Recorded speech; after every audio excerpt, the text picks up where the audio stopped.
Hello everyone and welcome to today's video. Now today I'm going to be talking about the Italian Grand Prix weekend for Formula 1, Formula 2 and Formula 3. This is also the final race for Formula 3 and basically the final race also for Formula 2, unless you want to focus on the other drivers other than the champion for that the series. But before we get into all that, like, comment, subscribe, it will really help me. And we got Singapore next. For the first time, I think since 2019, Singapore will be back on the calendar, just like in Australia, Japan, a lot of countries, which is obviously back into the calendar because of the pandemic. And this is what the track times look like for the first time since 2019, the Singapore Grand Prix. So 30th of September, which is in my knowledge, I think it was on a Friday. Yes, it is on a Friday. That'll be FP1 and FP2. FP1 that'll start at 4 o'clock to 5 o'clock. I'm pretty sure, yes. And then FP2 that'll start at 7 o'clock to 8 o'clock. I think. Never mind. No, I'm stupid. 6 o'clock to 7 o'clock. That one, and then the FP2 that'll start at 9 o'clock to 10 o'clock. There we go. 9 o'clock to 10 o'clock for FP3. FP3 now, which we started in on a Saturday, that'll start at 6 o'clock to 7 o'clock. Qualifying now also start once again at 9 o'clock to 10 o'clock. And finally, for the race on Sunday, it is also lately a night race, which is why it's pretty late in the which is why it's pretty late on the day. That will start at that was at 8 o'clock to 10 o'clock. Yes, 10 o'clock. So yes, 8 o'clock to 10 o'clock. That will be the race time. Let's now move over to Monza, and it's obviously the last race of the 2022 F3 season. First off, the sprint race, and that was won by Franco Colapinto, and Oliver Bierman and Cal Collett ran at the podium. Then for the top 10, if we actually can scroll down, there we go. We have Zane Maloney, Johnny Edgar, Gregory Saucy, Jack Crawford, Arthur Leclerc, Pepe Masi, and Victor Martins ran out the top 10.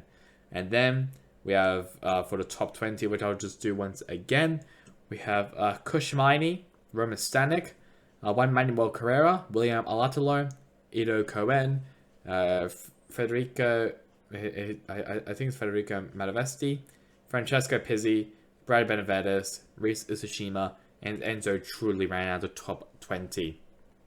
And then finally, for the feature race, I was won by Zane Maloney, Oliver Bierman, and Jack Crawford ran out the podium. Then we have Victor Martins, Arthur Leclerc, Roman Stanek, William Alatalo, Johnny Edgar, Isaac Hadjar, and Rhys Isushima ran out top 10.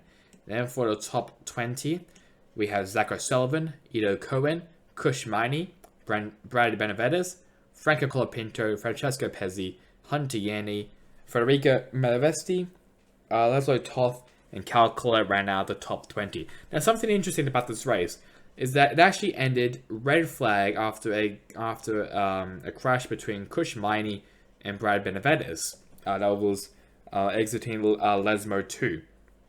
It caused a red flag, and there was a bunch of penalties. Now, Victor Martins was coming into this race as the championship lead. I think it was separated by 6 points. I think it was to Isaac Hadjar to finish 9th place.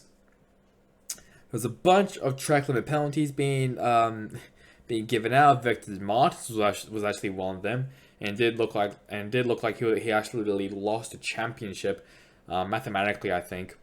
But William Alatalo, he got a penalty. I think Johnny Edgar's got a penalty. Cal Collett got a penalty. A bunch of drivers got penalties. Track limit penalties, which is why you now see that your 2022 Formula 3 champion is Victor Martins. Only just by a whisker, he does get the win. That is it was very it was interesting to watch. I was watching it. It was incredibly interesting. Only separated by 5 points to Zane Maloney, who came second. And in third place, not far behind, Oliver Behrman and Isaac Hadger, who will be getting an F2 seat next year, which has been confirmed basically. Roman Stanek, Arthur Leclerc, Jack Crawford, Cal Collet, Franco Colapinto, and Alexander Smala right now at the top 10. And for the top 20, we have Zach O'Sullivan, Johnny Edgar, Juan Manuel Carrera, Kush Miney, Gregory Saucy, David Vidals, Killian Frederick, William Alatolo, Oliver Gothi, and Vries Tsushima right now at the top 20. But I'm very excited to see what happens next year for the F3 2023 season. That'll be very interesting to watch. F2 now is now next, and we can have the sprint race results. That being Yuri Vips is the winner. And then in second place, Frederick Vesti and Jihan Deruvla right out the podium. And then for the top 10, we have Logan Sargent, Liam Lawson, Jack Doohan, David Beckman, Richard Verschoor, Dennis Halger, and Marcus Armstrong right out the top 10. And then we have Marina Sato, Enzo Fittipaldi, Luca Giotto, who was a super sub for Rory Nissany after he got a race ban after penalty points. Callum Williams, Amamu Cordell, and Amamu Awasa, and Antea Porcher ran out the field. That basically means that Felipe Drugovich is your F2 2022 champion. That's a bit of a spoiler alert. He actually crashed out of the race, I think on lap 1 if I remember correctly. And then Porcher, I don't know what happened to him, but I think he just failed to get points. I mean, he hasn't gotten points for a very long time this season, so it kind of makes sense. For the feature race, that was won by Jihan Deruvla, then Frederick Vasti, and Enzo Fittipaldi ran out the podium. And then for the top 10, I will say there's a very crazy F2 feature race.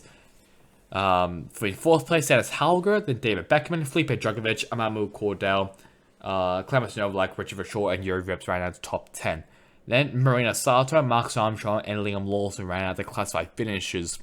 Amamu Awasa was actually in third place, but he got disqualified after something, I think, like the plank.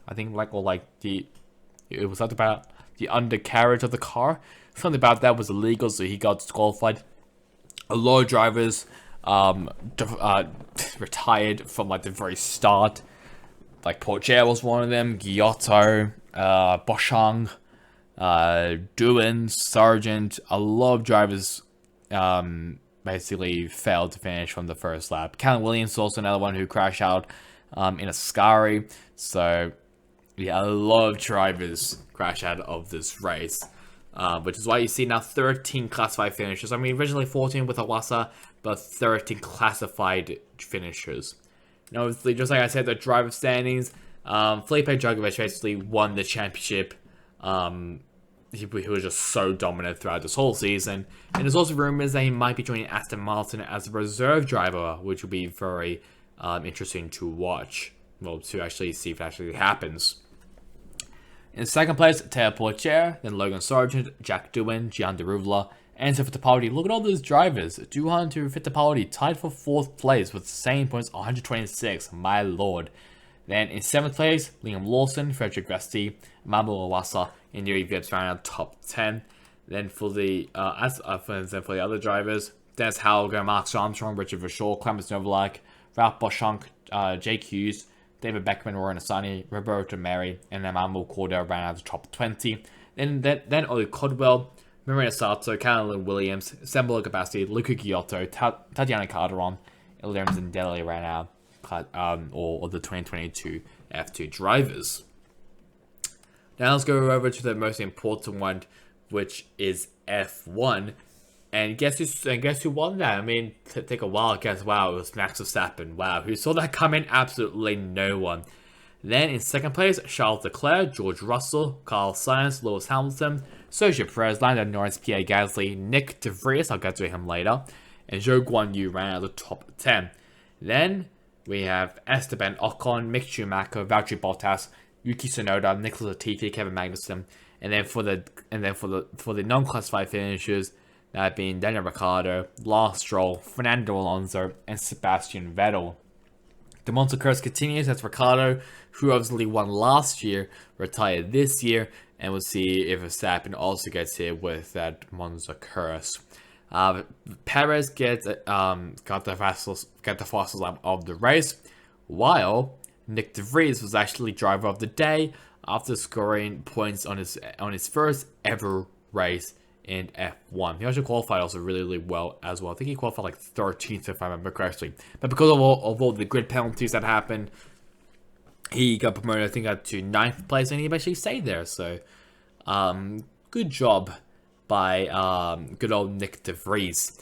So the stuff that happened, lap 1, 2, 3, Verstappen is on the podium for just 3 laps. He was on the podium. Lap 6, Sainz making moves. He was just passing everyone. Lap 12, that's when we see Vettel retiring. Lap 36, Hamilton passes both Norris and Gasly out, exiting the first chicane. Lap 42, Schumacher and Latifi battles it out. Lap 47, Ricciardo loses an engine, which causes a safety car. And controversially, Max Verstappen wins the Grand Prix because of the safety car. It's not because Max Verstappen won the race. It's just because, I mean, kind of, if you're a Ferrari fan, and with the recent posts I've been seeing on social media about harassment and bullying and all that, not great, isn't it, there in the stands? But I just want to talk about the safety car for a second.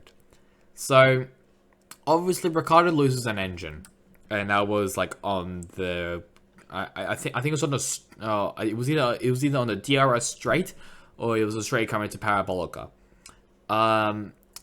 This, I mean, it was weird because it got cleared out immediately, and apparently race control basically said, all right, race ending under the safety car on lap 52. They could have easily had a 1-lap sprint to the finish, which would have been amazing to watch.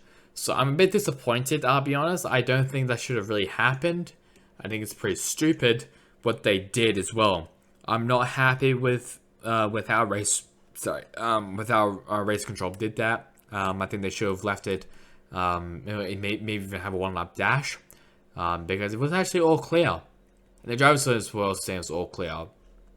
So I don't know what race control was smoking, but I mean, pretty stupid from race control, for them to do that. I don't know why they were like they thought it would be a good idea to end on a safety car 1. I mean, if it was like a big crash, makes sense. If it was a cause of red flag, makes sense.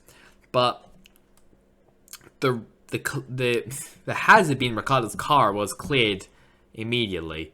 We didn't even see the car on that stretch.